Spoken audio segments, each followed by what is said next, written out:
What if Ned Stark never left Winterfell? What if, in that one pivotal moment, he looked Robert Baratheon in the eye and simply said no? The snow hadn't yet melted when the royal procession arrived in the north. King Robert stepped into Winterfell, with the weight of the realm on his back and a dangerous proposition in hand, naming Ned Stark the Hand of the King. But instead of the history we know, Ned hesitates, and this time he chooses family over duty to the crown. "Your Grace," he says, voice steady but heavy, "my place is here, with my children, with the North." Robert laughs at first, thinking it's a joke, but when he sees the unshaken look in Ned's eyes, the laughter dies in his throat. "You would refuse your king." "I would serve you best by protecting the realm from here," Ned replies. "You have brothers, allies. Let one of them take the post." Tension rises at the feast that follows. Laughter turns to glances. Wine turns to bitter silence. Beneath it all, Ned's resolve only hardens. He's not afraid of Robert's wrath. He's afraid of what happens to his family if he's gone. Of the South's serpents coiling around his children while he plays games. Of power in King's Landing. As the feast ends, Robert slams his goblet down. "Damn you, Stark. You were always the most stubborn of us all." But he claps a hand on Ned's shoulder with a weary smile. "May the gods bless you for it." And so, Robert departs Winterfell, without a hand, and with something darker brewing behind his royal eyes. Cersei Lannister rides beside him, her expression unreadable, already plotting the next move. Jaime's hand lingers too long on the hilt of his sword, watching Ned with a predator's calm. Back in Winterfell, a temporary peace settles. The frost softens, the children laugh again, and yet something is off. Like the calm before a storm. Ravens arrive with troubling news, whispers from the Eyrie, talk of Lannister ambitions, of secrets in the south. Lady Catelyn notices Ned's growing restlessness. At night, he walks the battlements, watching the stars with a furrowed brow. Even in safety, his heart is heavy. He's begun to understand. Staying might have spared him the court's poison, but not its consequences. Still, for now, there's peace. He wakes with his children, watches over Bran from the towers, trains Robb in the yard, and for a fleeting moment, he believes he's done the right thing, that he's protected the ones who matter most. But fate is a cruel thing in Westeros. The realm doesn't stop spinning just because one man stayed behind. And in King's Landing, powerful pieces are already moving across the board. Plots are unraveling, enemies are watching, and Ned Stark's refusal has changed everything. The decision was made. Ned Stark stayed in Winterfell. But decisions in Westeros are like stones, tossed in a river.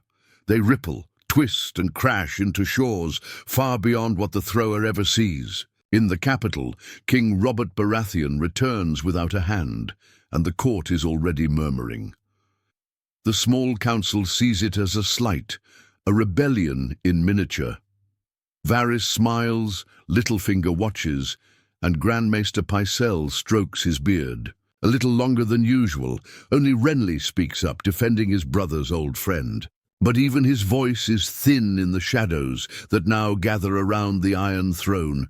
Cersei, meanwhile, sees opportunity. She whispers venom into Robert's ear at night and schemes with Jaime by day. A stark refusal is more than an insult. It's a warning, and the Queen will not forget it. But far from the heat of King's Landing, Winterfell remains cloaked in quiet snow. Ned returns to his duties as Warden of the North, holding court, settling disputes, and watching over his children. He smiles more, speaks longer with Maester Luwin, teaches Arya proper sword stance, and listens to Bran dream about climbing again. And yet, the peace is uneasy. Ravens come often now, one from Jon Arryn's widow, Lisa Arryn, her words frantic and fearful. She claims her husband was murdered. She names the Lannisters. In a world where truth is rare and timing is everything, this letter lands like wildfire. Lady Catelyn reads the parchment aloud by firelight, her hands trembling. "They'll kill the king," it warns, "just as they killed my husband." Ned is skeptical. Lisa loved Jon dearly. Her grief clouds her judgment. But something in his voice lacks conviction. He knows Lisa is no fool, and if she speaks this boldly, then things in the capital are darker than he feared. Days later, a raven from the wall brings another kind of unease. Jon Snow writes of tensions rising beyond the wall, of rangers going missing, of strange figures glimpsed in the woods. Ned reads the letter 3 times, lips pressed tight. "It's just winter," he mutters. But Maester Luwin doesn't agree. The last time such tales were heard, the long night followed, and the wall has never lied.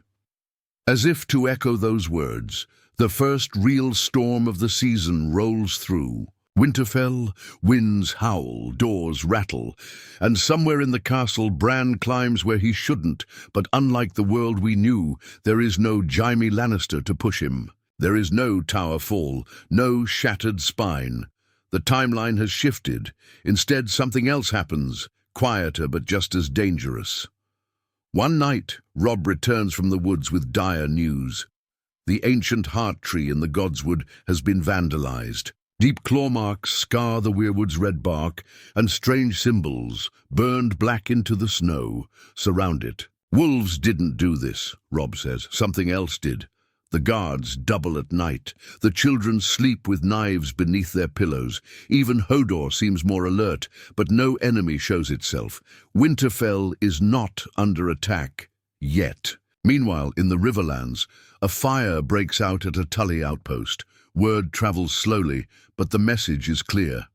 Bandits, cloaked in Lannister red, are testing the North's resolve from afar. They raid supply lines. They burn villages. They whisper that House Stark is weak, that its warden grows old and complacent. But Ned isn't idle. He begins to send scouts quietly, not to provoke war, but to gather truths, to separate rumor from real threat. One returns after days on horseback, shivering and pale. "My lord," the man stammers, "I saw Lannister. Men, not many, but armed, marching east from the Golden Tooth." "Brazen," Maester Luwin mutters. "They're baiting you." And perhaps they are. Ned listens to these reports in silence, his face grim. "They want me angry," he says. "They want me to make the first move." Catelyn steps forward. "Then don't give it to them, but don't ignore them either." He nods, and as the moon rises above the frosted towers of Winterfell, Ned Stark pens his first true letter of war. It's not a declaration. It's a warning to King's Landing, to Casterly Rock, to all the South. The North remembers. The night is still in Winterfell, too still. Snow falls gently outside, blanketing the castle in silence. But inside the walls, something wicked moves.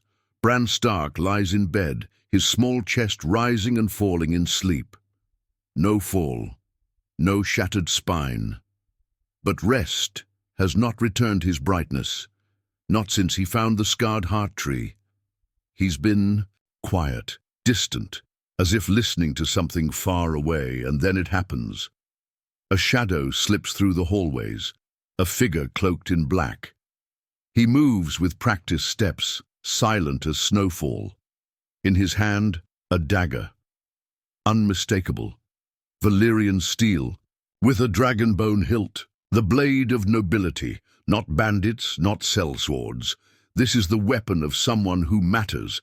The cat's paw slips into Bran's room, but fate, or summer, has other plans. The direwolf growls low, rising from the floor like a ghost. In an instant, teeth sink into the intruder's arm. There's a flash of silver, a cry, and then footsteps. Catelyn's rush in. She screams as the blade arcs toward her. It nicks her hand, blood dripping onto the stone floor. But Summer is faster. He lunges, his jaws crushing the catspaw's throat before he can scream again. By the time Ned arrives, sword in hand, the room is chaos. Blood smears the sheets. Catelyn's hand is wrapped in cloth. The body lies still, and the dagger rests on the bedside table, gleaming in firelight. No words are needed. Ned picks it up and his face says everything. This is no northern blade. This was no lone attack. In the days that follow, Winterfell is on edge. Guards patrol the halls day and night. Ravens fly to every major house sworn. To the Starks, the message is short and clear. Someone tried to kill a Stark child. Lady Catelyn refuses to rest. Her wound throbs, but her resolve is sharper than ever. This was planned, she says. The tree, the symbols, the fear, it was all meant to drive us to inaction. And now they strike. Maester Luwin studies the blade with trembling fingers. This belonged to someone of wealth, nobility, perhaps a Lannister? Ned doesn't answer. He stares into the fire that night, dagger in hand, eyes distant. He thinks of Robert, of Cersei, of Jaime's hand, never straying far from his sword, of Lysa's letter. And suddenly, it all feels far more connected than coincidence should allow. The next morning, he calls a council. Robb is there, red-faced with rage. Catelyn, still pale. The bannermen of the north fill the great hall. Ned lays the dagger before them. This, he says, was meant for my son. Gasps echo across the chamber. No one speaks, until Roderick Cassel steps forward. My lord, what will you do? Ned's voice is low but resolute. I will ride south. I will look Robert in the eye and see if he knew of this. I will find out who sent this blade, and if it leads where I fear it does, then war may already be upon us. You can't, Catelyn exclaims. You said it yourself. You refused the south. For your family. And I still do. Robb will remain here. He will rule in my stead. You will counsel him, but this cannot be ignored. If I stay, we appear weak. If I go not as a servant, but as a Stark. There is silence, and then reluctant nods. Preparations begin immediately. Ned chooses only a handful of guards, fewer eyes, fewer mouths. He takes the dagger, wrapped in cloth, and a single raven to King's Landing, sent ahead with a message for Robert. I come with news that cannot be spoken through ink. But before he departs, he speaks with Jon. The boy was to ride to the wall soon, but Ned pulls him aside. Be careful, he says. The world is darker than you know. And when the time comes, you may have to make choices no one else understands. And they part with an embrace. It is the last fatherly gesture Ned will give him for some time. When Ned leaves, Winterfell watches with breath held tight. No feast, no fanfare, just cold wind on stone walls and the quiet howl of a direwolf. In the distance, the journey south is long and bitter. Snow turns to sleet. The road narrows, and Ned Stark rides in silence, the dagger wrapped in cloth beside him. He left Winterfell a warden. Now he travels as a question, one that demands an answer. He rides light, only a few guards, a single maester, and heart weighed down by suspicion. Every mile pulls him further from his home and deeper into a web he never wanted to see again. Along the road, whispers follow him like ghosts. Inns grow quiet when his men enter. Taverns serve him last. The name Stark still commands respect, but in the south it also commands fear, especially now. The north remembers, and the realm knows it. At night, Ned studies the blade under starlight. It catches the moonlight like ice. Too elegant for murder, too personal. He replays every possibility in his mind, a rival, a warning, or a spark meant to ignite a war. By the time the Red Keep rises before him, bathed in crimson dusk, Ned is no longer unsure. He doesn't come for answers anymore. He comes for proof. Renly Baratheon greets him at the gates, all smiles and silk, but there's tension in the air. You've caused quite the stir, he says. You say little, yet the whole court is talking. I didn't come for conversation, Ned replies. Where is the king? Drunk as usual. Renly leads him through the winding corridors of the keep, past lords and ladies whispering behind fans. Ned ignores them all. He doesn't stop walking until he stands before Robert's chambers. Inside, the king looks older, more tired than Ned remembers. The armor of youth is gone, replaced by wine stains and heavy breaths. But when he sees Ned, something real flickers in his eyes. Brotherhood, maybe, or guilt. Ned, by the 7, I didn't think you'd come. I had no choice. They sit in silence for a moment before Ned places the dagger on the table between them. Robert's face darkens. Where did you get that? From the throat of the man who tried to kill my son. The king's eyes stay on the blade. I know that dagger. It's mine. Ned doesn't speak. I lost it in a wager, Robert continues. On Joffrey's name day, it was stolen before we left for Winterfell. And now it's found in my son's bedchamber. The weight of it all presses in. I never ordered this, Ned. You have to believe that. I want to, Ned says, but you're not the only one in this city with power. Robert slumps back in his chair. You think Cersei did this? Ned gives no answer. He doesn't need to. They summon the small council the next morning. Varys is already waiting, a knowing smile on his face. Littlefinger arrives late, breezing in with arrogance masked as charm. Pycelle is half asleep. Only Renly looks uneasy. Ned places the dagger on the table again. This was used in an assassination attempt on my son. Varys raises a brow. Tragic, truly. But what does this mean for us? It means someone. He has sent the blade, Ned replies, and I won't leave until I know who. Littlefinger leans in. You'd accuse the royal court. I'd accuse anyone who touches my family. Robert slams his fist down. Enough games. We find the truth now.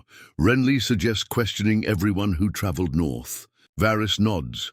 Pycelle mumbles about records, and then Joffrey walks in. He stands beside the table, eyes on the dagger. Everyone watches him. It's mine, the boy says. The room falls silent. Robert rises, slowly. What? I took it. You said, maybe it was mercy if the boy died. I thought I was doing what you wanted. A stillness follows, the kind that comes before storms. Robert doesn't shout. He doesn't curse. He just stares.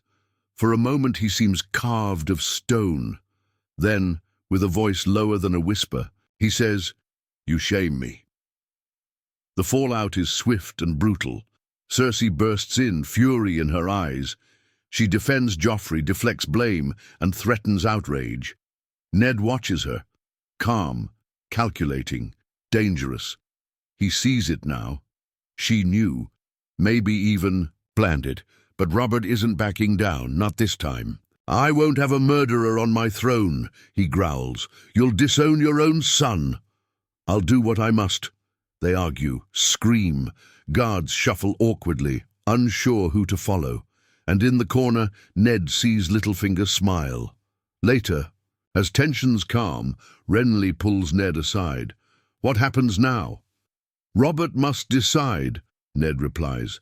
If he falters, others won't. You mean Stannis. I mean war. That night, Ned writes a letter to Winterfell. He does not include everything, just enough. The storm is here and it carries a lion's roar.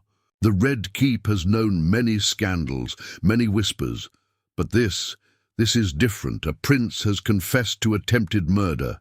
The king is in disbelief, and the court walks on splinters, each step threatening to plunge the realm into fire. Word spreads fast. Nobles who once smiled at Joffrey now stare as he passes. His smug confidence begins to crack. He lashes out at servants, yells at his guards, but he cannot shout down the echo of his own confession.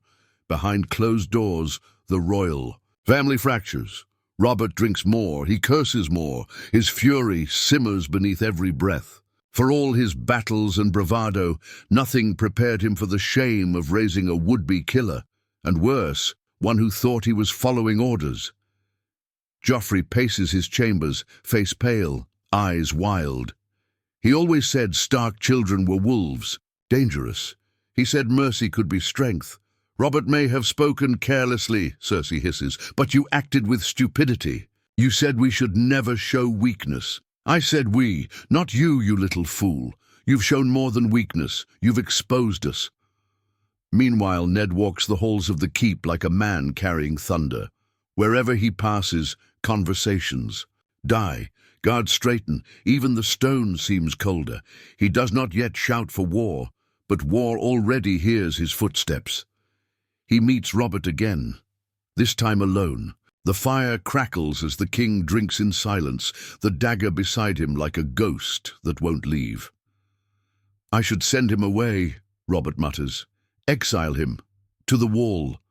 Make him a crow. You know that won't be enough, Ned says. The Lannisters won't let him go quietly, and if you banish him, you shame the Queen. I already have. Then what will you do? Robert's hand tightens on the goblet. I should have never married her, should have listened to Jon Arryn. Gods help me. I let my crown blind me. Ned's voice is steady, sharp.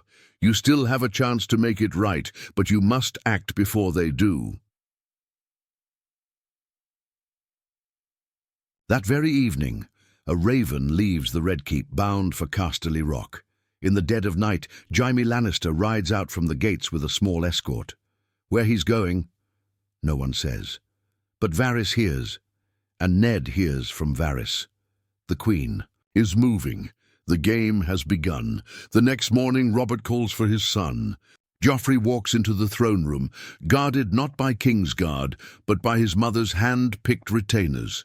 He's dressed in full princely attire, but his face betrays a flicker of fear. Robert is already seated on the Iron Throne, not lounging, not laughing, but leaning forward.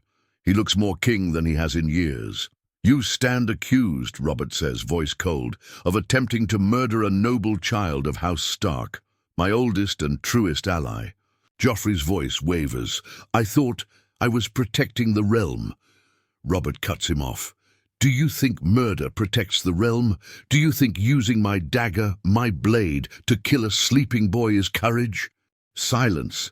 Then Joffrey, voice cracking, says, I did it for you. Those words seal his fate. Cersei storms the hall. You will not shame your son before the realm. He is a Baratheon, the heir. Robert stands. He is not fit to be king. The crowd stirs, faces shift, lords murmur, power begins to tremble. Cersei's voice drops. Say that again, and you may start a war. Then let it come, Robert snaps. Ned steps forward. Enough. This is not just about Joffrey. This is about trust, about what this crown means, about what this house stands for. He turns to the lords gathered. If the king cannot hold his own house accountable, what hope is there for justice in the realm? The room falls into a hush. The verdict comes fast. Joffrey is stripped of heirship. Robert announces a council to select a new successor, not born of royal blood, but of royal merit. The court erupts. Some cheer, some jeer. The Lannisters leave the hall like a powder keg rolling downhill. That night, Cersei confronts Robert in his chambers. The argument is not overheard, but the bruises on Robert's knuckles and the shattered goblet speak volumes. Ned receives word that Cersei has begun gathering forces. Lannister gold moves like fire through dry brush. Soldiers arrive at the gates. Sellswords flood taverns. Something is coming. Varys warns, her pride is only matched by her reach. Do not think she will wait for you to strike first. Pycelle mumbles about precedent, about Targaryens and bastards, but no one listens anymore. And in the dark corners of the Red Keep, Littlefinger begins whispering again. Whispers of illegitimacy, of bastards, of secrets buried in bloodlines. He speaks to lords with uncertain loyalties, to guards eager for coin, to the silence between. Truths, the fuse is lit. and the throne is suddenly very warm. The tension in King's Landing is no longer political, it's tactical. Soldiers are shifting, fortresses are counting stores. The city knows, the realm knows. War is no longer a possibility, it is a countdown. Robert Baratheon moves quickly. He calls a meeting of his most loyal men, this time excluding Littlefinger and notably Cersei. Varys, Renly, Sir Barristan Selmy and Ned form the core of the War Council. Their faces are grim. Even Renly's usual charm has dulled. She's already bought half the sellswords in the capital, Varys warns. If she controls the gold cloaks, she controls the city. Then I'll take them back, Robert growls. One way or another. But Ned isn't convinced. She's had time to dig in. If she means to seize power, she's not waiting for a vote. She's waiting for a moment. Renly leans forward. Then strike before she does. Name a new heir. Rally the realm around someone who can break her hold. And who would that be? Robert snaps. You have two brothers. Both have claim. Robert scoffs. Stannis would rather burn the city than rule it. And Renly, I can unite the Stormlands and the Reach. That gives us numbers, food and coin. What does Stannis offer? The argument spirals. But time is short. Before they can choose an heir, they must survive the night. That night, a message reaches Ned under his chamber door. Unsigned, scrawled in haste. Move the king before dawn. The Queen strikes at sunrise. He doesn't hesitate. He gathers his guards, sends a runner to Renly, and bursts into Robert's chambers. We ride, now! Robert doesn't argue. He sees it in Ned's face, in Ser Barristan's drawn blade. But they're already late. The Red Keep erupts. Lannister soldiers storm the gates. Gold cloaks clash steel with the king's household guard. Screams rise from every level of the fortress as the Queen's loyalists launch their coup. The clash of steel and the wailing of horns split the air like thunder. Renly arrives with his men, green cloaks fanned like leaves in the wind. He forces a path through the courtyard, carving open the bottleneck at the main hall. But it's a bloodbath. Ned fights through the smoke and chaos, sword drawn, slicing down two men with lion-crested helms. His mission is clear: protect the king. Every slash is another second bought. Every step is another heartbeat closer to escape. In the tower windows, Cersei watches. Her eyes gleam. This is her storm, her making, but it's not going as she planned. Robert locks eyes with her from the courtyard below. For a moment, all the years fall away. You would tear down a kingdom for this? He shouts. I would tear down 10 kingdoms for my son, she screams back. They reach the stables. The king is wounded, a cut across the ribs, shallow but bleeding. Sir Barristan pulls him onto a horse while Renly's men cover the retreat. Arrows whistle past them, and a spear catches a guard in the back, dropping him mid-gallop. But the gatehouse opens. They escape. Barely. The royal standard burns behind them. The ride to Dragonstone is long and brutal. Robert barely speaks. He drinks only water. Ned tends the wound, but the silence between them grows louder than war drums. They arrive to find Stannis waiting, stoic, skeptical, but not surprised. So, the lion showed her claws. Robert doesn't flinch. She drew first blood. And now what? You ask me to clean up your mess. I ask you to save your kingdom. Stannis nods slowly. And what happens to your son? He's not my son, Robert says, voice breaking. He never was. On Dragonstone, plans are made. Ravens fly. Allies are summoned. The Baratheon fleet begins to mobilize under Stannis, while Ned sends word to Robb in Winterfell, prepare the north. Renly moves to rally the Reach, promising titles and lands in exchange for allegiance. Some laugh behind his back, but others, Lords Tyrell, Redwyne, Rowan, listen. He hosts feasts, he gives speeches. His youth becomes an asset, not a weakness. The people believe in his vision of peace, even if it means war to get there. The realm begins to fracture. In King's Landing, Cersei declares herself regent. Joffrey is confined to the Red Keep. Not for punishment, but for image. She needs the boy's face, if not his spine. Jaime returns with a host from Casterly Rock, and they seize control of the city's supply lines and outer gates. The Queen's grip tightens. She arrests Pycelle for advising Robert. She replaces Sir Barristan with Sir Meryn Trant. The Kingsguard is no longer noble. It is loyal only to her, and worse, the gold cloaks now wear crimson sashes. The city is hers, but her hold is fragile. In the Riverlands, Tywin Lannister marches with 30,000 men. Castles fall, villages burn, and behind him shadows stir. Knights whose banners twist in firelight, hungry for blood and vengeance. From the north, the Stark banners are raised. Robb gathers his bannermen at Moat Cailin. Though young, he speaks with his father's voice. He trains twice as long as any other lordling. He sleeps with sword at his side, and when he receives Ned's raven, he does not hesitate. We ride south. And from the narrow sea, unseen and unspoken, something older, something darker, watches the chaos unfold. Westeros is no longer a realm of peace. It is a field of fire waiting for a single spark. Dragonstone has always been a place of isolation. Wind howls through its blackened stone halls. The sea crashes relentlessly below. But now it's the last safe haven for the king. Robert Baratheon, once drunk on power and ale, sits hunched over the painted table. His eyes scan every inch of Westeros carved into that massive slab of wood. This is not the king who laughed at tournaments. This is the warrior who took a throne, the man trying to hold it. Beside him, two men who know him best, Ned Stark, loyal and quiet, and Stannis Baratheon, sharp as a blade and just as unforgiving.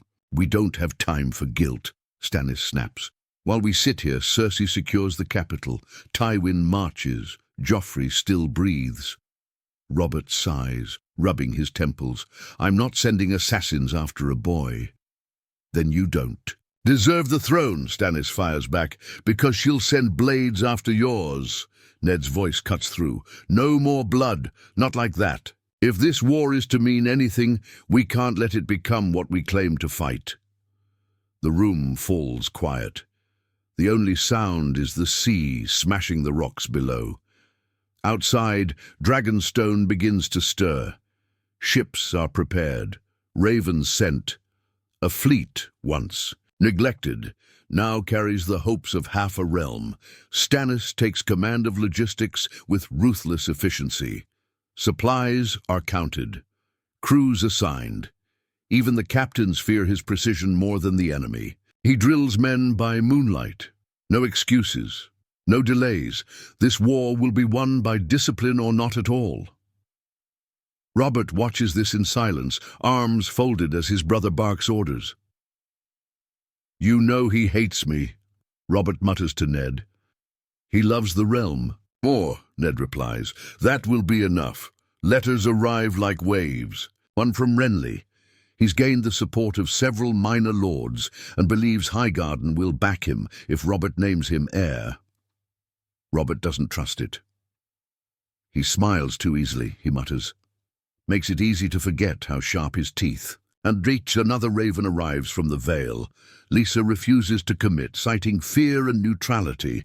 Ned sighs. She fears for her son, not for the realm. Meanwhile, a scout from the Narrow Sea brings word. Cersei's agents are hunting for Daenerys Targaryen in Essos. Rumors swirl of dragons. Stannis scoffs at the distraction, but Ned's face turns thoughtful. There are worse things than dragons, he says quietly, like a realm too broken to defend itself. That night, Robert walks the battlements, cape flapping in the sea wind. Ned joins him, quiet as always. I thought the hardest part would be seizing the crown, Robert says. Turns out, it's keeping it. You still have a kingdom behind you. I had one. Now it's broken in half, and both sides bleed in my name. Ned places a hand on his shoulder. You've made mistakes. We all have. But this war, this is the price of silence. We must be loud now. Robert, nod slowly, then let's wake the realm. The next morning, they host a war council, not at the painted table, but in the open courtyard, to be seen by every man in the keep. Robert speaks not like a king, but like a soldier. We ride not for revenge, we ride for truth, for justice, for the realm. No more lions in wolves' clothing. Cheers erupt, steel is lifted, oaths renewed, and at dawn the Baratheon fleet sets sail, black sails over cold waters, headed for Blackwater Bay. The time for planning is over. The time for reckoning has begun. It begins with thunder, not from the sky but from hooves, thousands of them, pounding across the riverlands as Tywin Lannister's army pushes east, burning everything in its path. His banners are crimson and gold flapping in smoke. His soldiers are ruthless, efficient. Villages disappear. Lords kneel or are broken. Robert and Stannis march to stop him. The Baratheon fleet lands at Maidenpool, and within days the ground trembles with the movement of war. Their objective is clear: deny Tywin a crossing at the Trident. If he breaches the river, he can sack the Crownlands and siege Dragonstone from the rear. If that happens, the rebellion dies before it lives.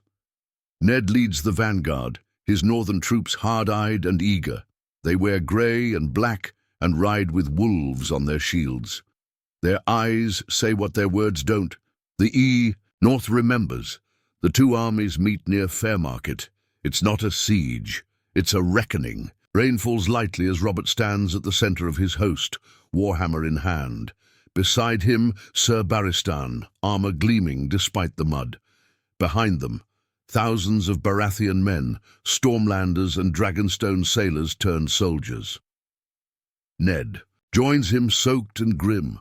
Last time you fought here, Ned says, you broke Rhaegar's chestplate. Robert smirks.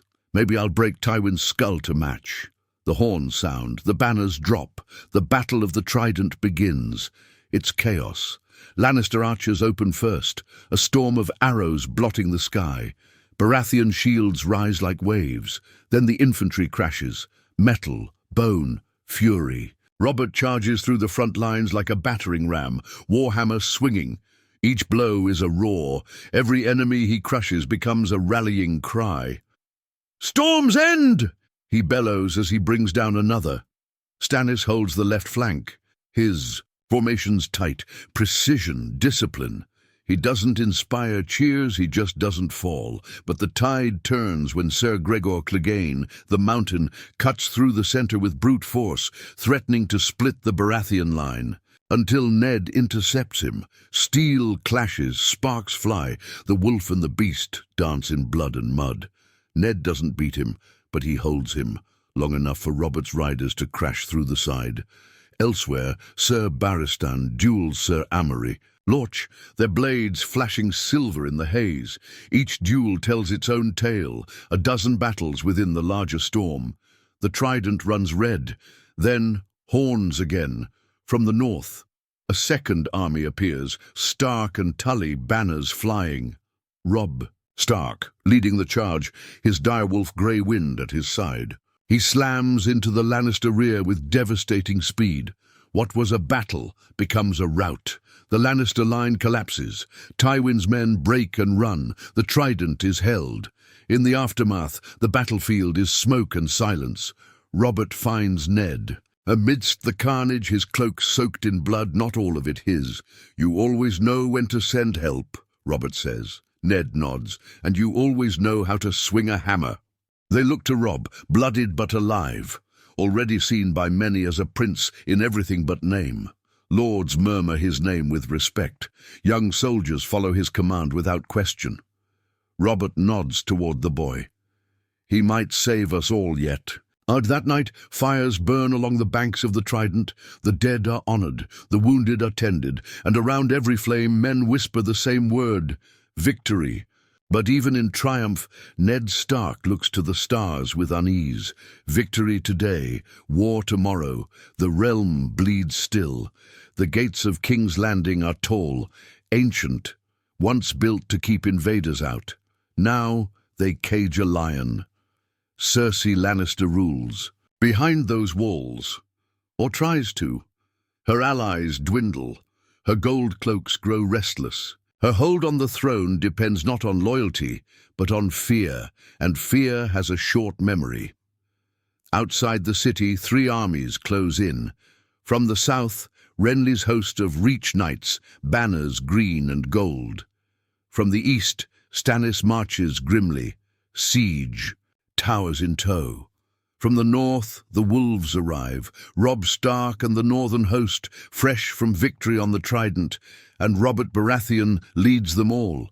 He stands before the gates on a black steed, armor dented, eyes burning with righteous fire. Beside him, Ned Stark holds the Stark banner aloft. Behind him, Robb sits astride his grey direwolf. "Open the gates!" Robert roars, voice echoing across the city walls. "And we will spare those who yield. Continue this farce, and we break you."